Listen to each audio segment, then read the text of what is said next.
एक ऐसा नबी जिसके आने से आकाश बंद हो गया और धरती पर सूखे की मार पड़ी। ऐसा नबी जिसके जरिए परमेश्वर ने चमत्कार दिखाए जो आज भी लोगों के दिलों को छू जाते हैं। एक ऐसा नबी जो परमेश्वर के इतना करीब था कि कौवे उसके लिए रोटी लाते थे।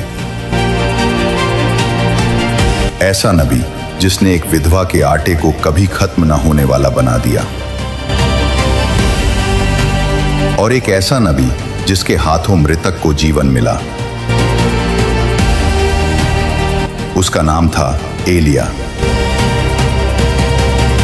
लेकिन आखिर कैसे इस नबी को परमेश्वर ने चुना जो राजाओं के पापों का हिसाब चुकाने आया था? कैसे एक क्रूर राजा ने परमेश्वर को ठुकराया और पूरे देश को भूखमरी की चपेट में डाल दिया?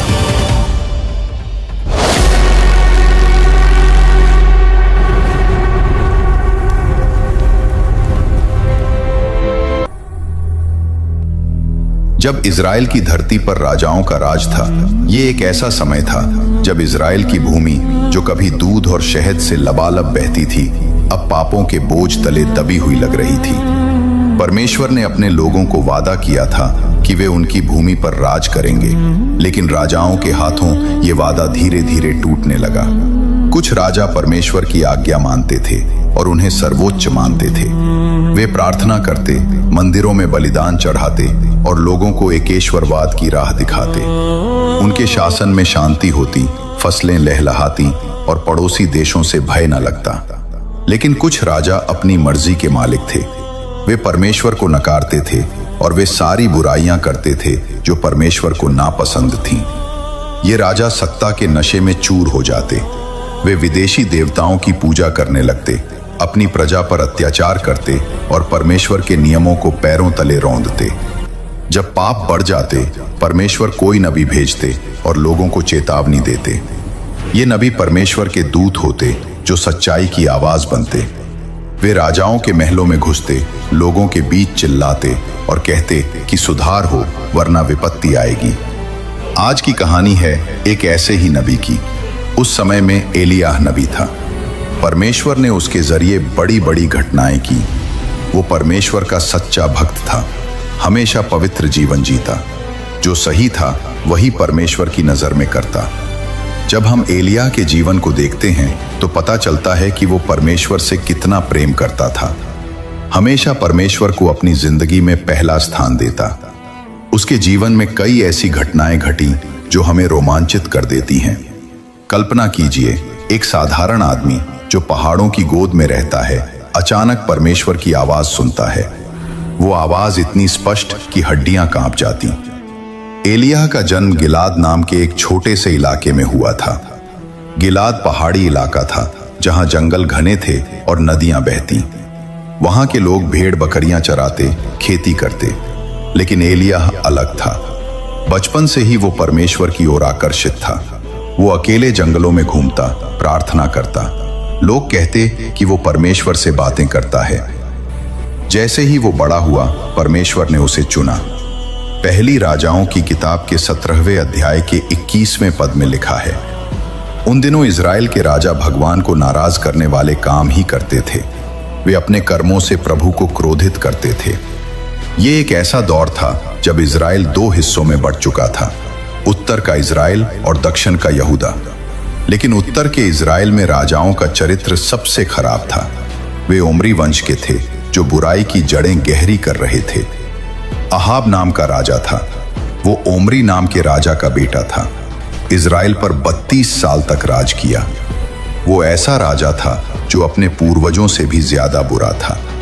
परमेश्वर को नाराज करने वाले सारे काम किए, जबकि परमेश्वर का आदेश था कि मुझे छोड़ किसी और को परमेश्वर करके मत मानना। इज़राइल के लोग मूसा के नियमों से बंधे थे।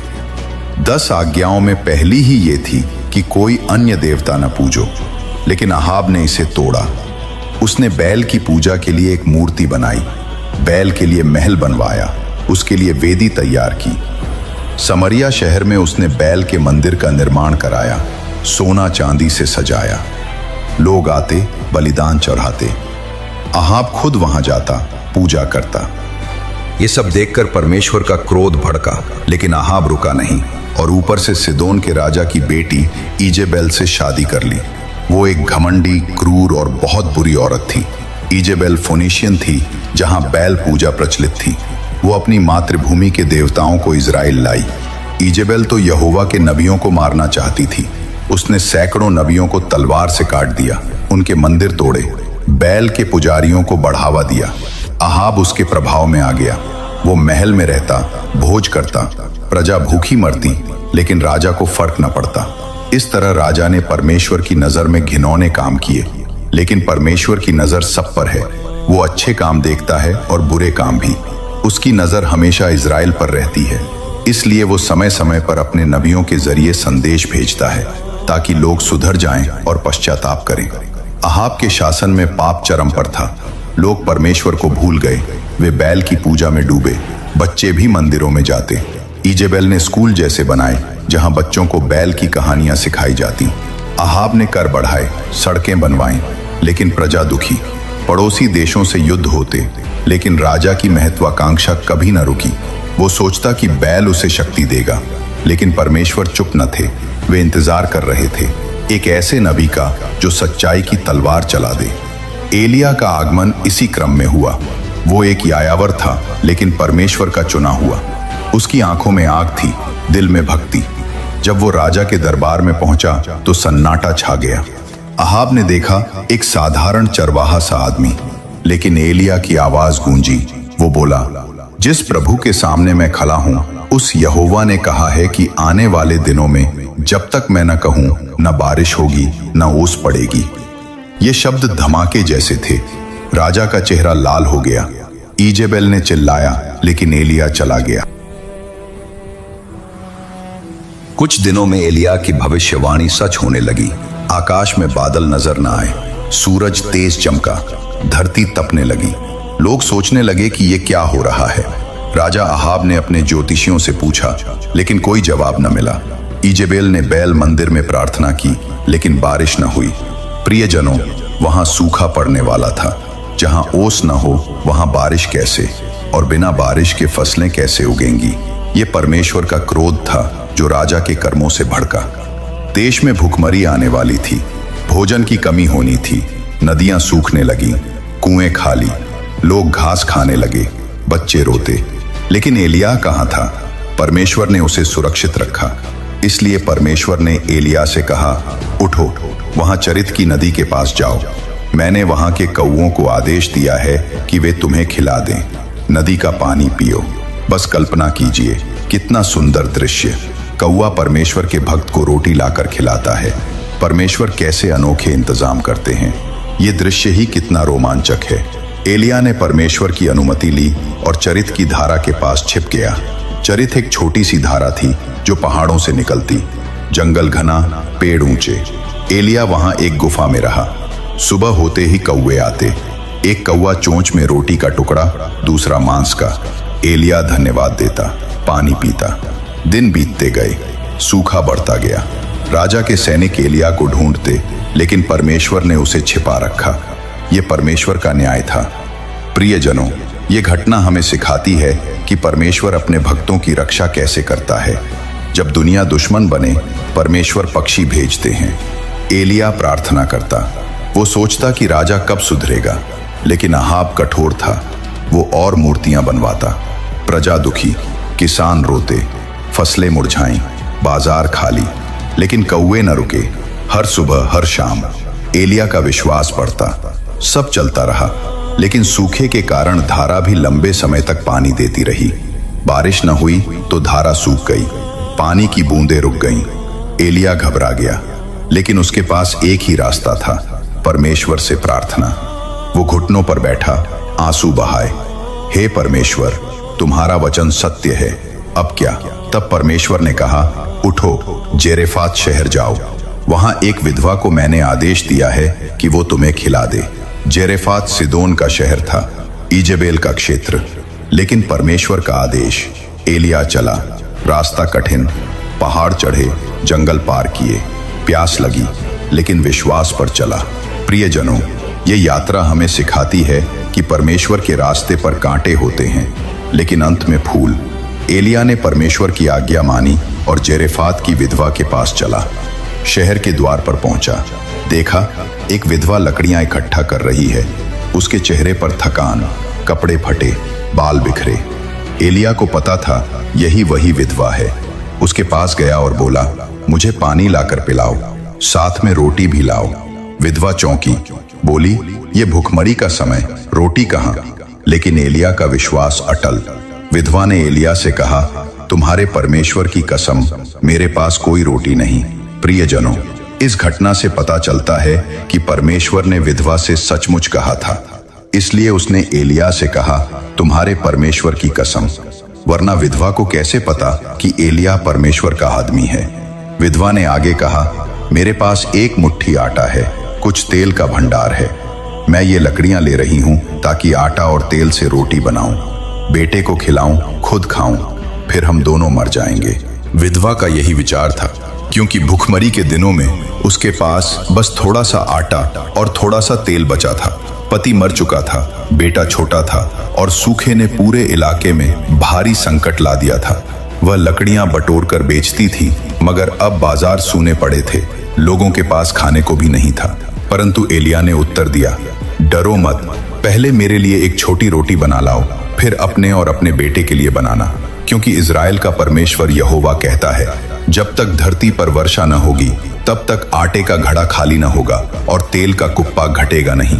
विधवा ने वही किया जैसा नबी ने कहा, और जैसा यहोवा ने कहा था, आटे का घड़ा खाली नहीं हुआ और तेल का कुप्पा घटा नहीं। हर दिन वही चमत्कार होता रहा, न अधिक न कम, जितनी जरूरत थी उतना मिलता रहा। यह यहोवा का वचन था और वह पूरा हुआ। दिन बीतते गए, एलिया उसके घर में ठहरे रहे और विधवा तथा उसका बेटा उस ईश्वर की विश्वास योग्यता को प्रतिदिन अनुभव करते रहे। कुछ समय बाद उस स्त्री का बेटा गंभीर रूप से बीमार पड़ा। उसकी सांस रुक गई और वह मर गया। विधवा ने दुख से भरकर एलिया से कहा, हे परमेश्वर के जन, क्या तुम इसलिए आए हो कि मेरा पाप मुझे याद दिलाया जाए और मेरा पुत्र मर जाए? एलिया ने कहा, तुम्हारा पुत्र मुझे दे दो। वह बच्चे को ऊपर अपने कमरे में ले गया, उसे अपने बिस्तर पर लिटाया और यहोवा से प्रार्थना की, हे मेरे परमेश्वर यहोवा, क्या तू इस स्त्री पर जिसने मुझे आश्रय दिया विपत्ति ले आया है? हे यहोवा, इस बच्चे के प्राण उसे लौटा दे। एलिया ने 3 बार बच्चे पर अपने आप को फैलाया और फर्वेंटली प्रार्थना की, और यहोवा ने एलिया की सुन ली। बच्चे में फिर से प्राण लौट आए। एलिया उसे नीचे उसकी मां के पास ले आया और बोला, देख, तेरा पुत्र जीवित है। विधवा आनंद और श्रद्धा से भर उठी। उसने कहा, अब मुझे मालूम हुआ कि तुम परमेश्वर के सच्चे जन हो और यहोवा का वचन जो तुम्हारे मुख से निकलता है वह सत्य है। प्रियजनों, इस घटना से हमें एक गहरी सीख मिलती है। जब हम परमेश्वर के जनों का सम्मान करते हैं, न कि इसलिए कि वे मनुष्य हैं, बल्कि इसलिए कि वे परमेश्वर की बुलाहट में चलते हैं, तब हम स्वयं परमेश्वर का सम्मान करते हैं। बाइबल सिखाती है कि जो किसी नबी को नबी होने के कारण ग्रहण करता है वह नबी का प्रतिफल पाएगा, और जो किसी छोटे से छोटे परमेश्वर भक्त को भी आदर देता है उसका प्रतिफल खोया नहीं जाता। इसलिए हमें किसी को तुच्छ नहीं समझना चाहिए, चाहे वह कितना ही छोटा क्यों न लगे। परमेश्वर दिल को देखता है और वह उन लोगों को प्रतिफल देता है जो उसके सेवकों के साथ प्रेम, आदर और विश्वास से व्यवहार करते हैं। इसके साथ ही हमें हमेशा सेवा के लिए तैयार रहना चाहिए। साधन सीमित हों या अवसर कम, यदि मन में सच्ची सेवा की इच्छा हो तो परमेश्वर स्वयं मार्ग बनाता है। एलिया का जीवन हमें इसी सत्य की ओर इंगित करता है। उसने वही किया जो यहोवा ने कहा और परमेश्वर ने हर परिस्थिति में उसकी सहायता की। समय बीत गया, सूखा समाप्त हुआ, वर्षा आई और परिस्थिति बदली, परंतु इस कहानी की सीख आज भी अमर है। परमेश्वर अपने वचन को पूरा करता है और विश्वास करने वालों को निराश नहीं करता। एलिया की कहानी यहाँ खत्म नहीं होती। असल चुनौती तो अब उसके सामने खड़ी होने वाली है, इजाबेल और उसके निष्फल देवता बाल के झूठे भविष्यवक्ताओं से एक ऐसा सामना जिसने इतिहास की दिशा बदल दी। क्या होगा जब एलिया परमेश्वर के सामर्थ्य पर खड़े होकर उनसे भिड़ेगा? कैसे परमेश्वर अपनी महिमा प्रकट करेंगे? मैं अगला पाठ लेकर आऊंगा और उसमें आपको इस अद्भुत और रोमांचक घटना का पूरा वर्णन बताऊंगा। यकीन मानिए आप वो पाठ बिल्कुल मिस नहीं करना चाहेंगे। तब तक हमारे चैनल से जुड़े रहें और इस वीडियो को अपने प्रियजनों तक साझा करें ताकि उनके जीवन में भी आत्मिक उन्नति आ सके। आप सभी को जय मसीह की।